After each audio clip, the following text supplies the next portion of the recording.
Good morning. Good Saturday morning to you. Hope you had a good week. Hope you have a good weekend planned. I hope you have a good start to your weekend. That would be about like a cup of coffee. I already had two. I've been up since about 4:30, something like that. But I got a lot done. So, that's the benefit, right?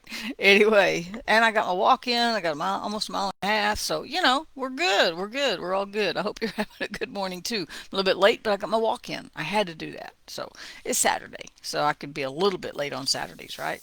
Anyway, I did put the link to my YouTube channel in the description, so you can go check it out. It's got all of the Bible studies from First John. It's got an extra folder on how to study the Bible. It's got all of these devotions, so go check it out. I've got some plans to put some more things up there pretty soon. We're going to be finishing up our First John, Second and Third John actually study Thursday night. So all of those videos will be up there after Thursday. The whole thing you can just binge watch it.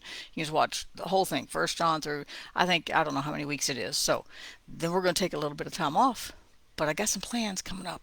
Maybe starting in October, maybe. That's what I'm thinking right now. Anyway, who knows what tomorrow will hold, right? Anyway, so this morning as I was studying and finishing up the study guide for Third John, which we're going to finish this Thursday night because it just made sense to do First John, Second John, Third John all together. And man, he talked about so many of the same things in all three of them, right? The truth, abiding in God, love, all these things. It's just been amazing. I've learned so much, and studying with those who have joined me on those studies has been great because I've learned so much from them, and we learn from each other as we discuss things. So if you want to go binge watch those, go ahead. Then shoot me your questions in Messenger. I'll be glad to talk to you about them. I love talking about the Word. I do. Anyway, so as I was finishing up that study guide this morning, early, I found myself in number 6.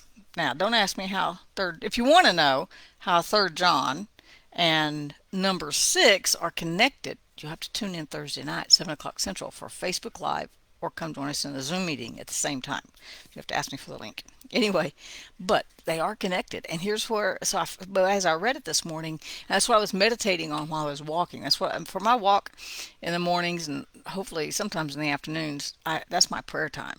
I mean, I pray a lot through the day. I pray when something comes to my mind, when somebody comes to my mind. Yesterday I focused so much on things I'm thankful for. Just throughout the day, I would just stop and go, I'm just thankful for this. I'm thankful that I have too much work to do. That's a blessing. It really is, right? And I prayed for wisdom. So there's Thanksgiving and prayer, right? And so, but as I was, so, but I spend time meditating. I get you ever the old saying is a chicken got something stuck in her craw and she just kind of tries to work it through, right? She gets stuck in her craw.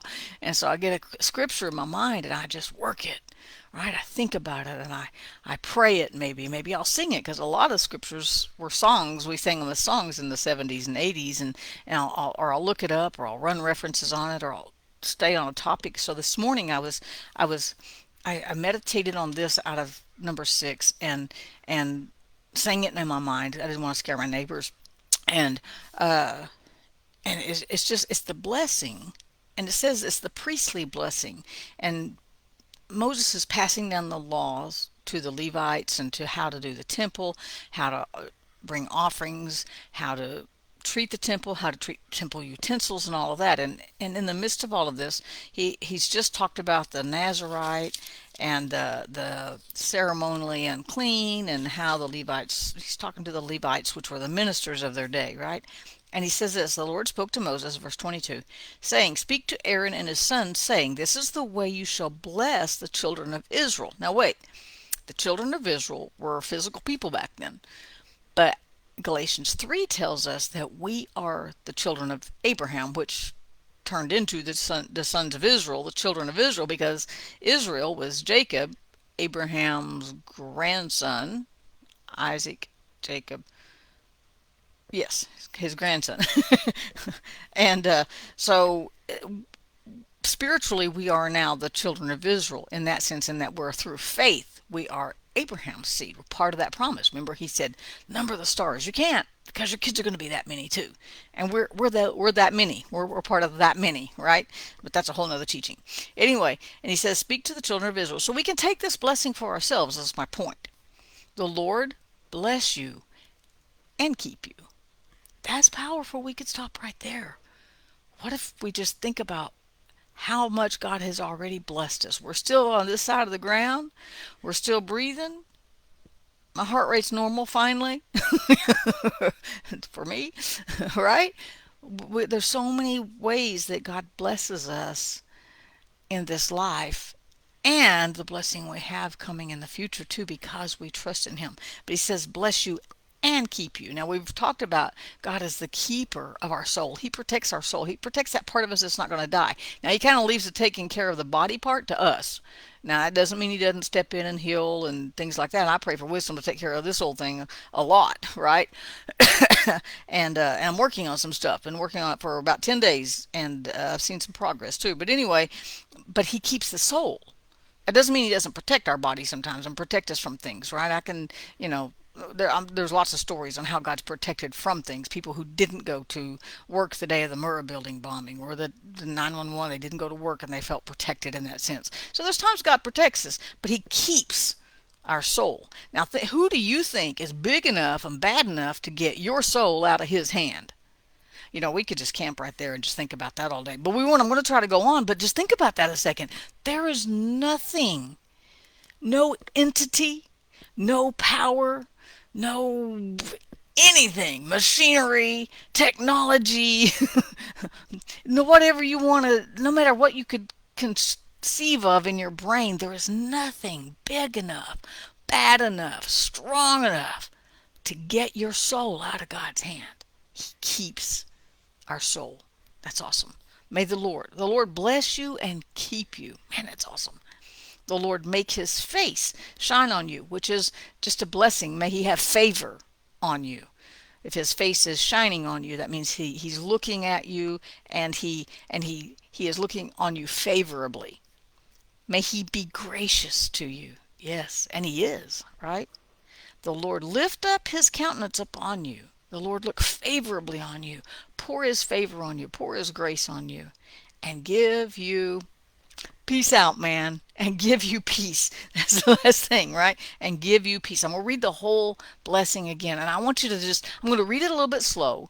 I want you to just try to absorb each piece of this, because this is powerful if we can get this in our heart, right? The Lord bless you and keep you. I'm going to preach on that one. The Lord make his face shine upon you, be gracious to you. The Lord lift up his countenance upon you and give you peace. Is that not so he could give peace in the Old Testament? Oh, think about that, because some of my New Testament believers don't like to go back to the Old Testament, but you can't. The New Testament, the foundation of the New Testament is the Old Testament, right? But Jesus didn't do away with the old law. He just fulfilled it. So we can see so much and learn so much about the new covenant by looking at the character of God in the old covenant. He gives us peace. And that was in Numbers. Genesis, Exodus, Leviticus, Numbers. The fourth book of the Bible, he's already giving peace. And now there was 2,000 years before Jesus would come, and we're at least 2,000 years after. So we're looking at 4,000 years later. We still have his peace. And Jesus said, I'm leaving my peace here. There is no reason today for us to not have peace, because God blesses us as his children.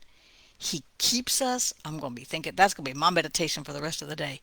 He is gracious to us. His face, his favor is on us. And he gives us peace. Man, that's a lot in those three little scriptures, isn't it? That's awesome. Have a great day, you guys. Peace out, and may God keep you, bless you, and be gracious and have favor on you today. Tell me about it. Have a great day. I'll see you tomorrow. No, I won't. I'll see you Monday.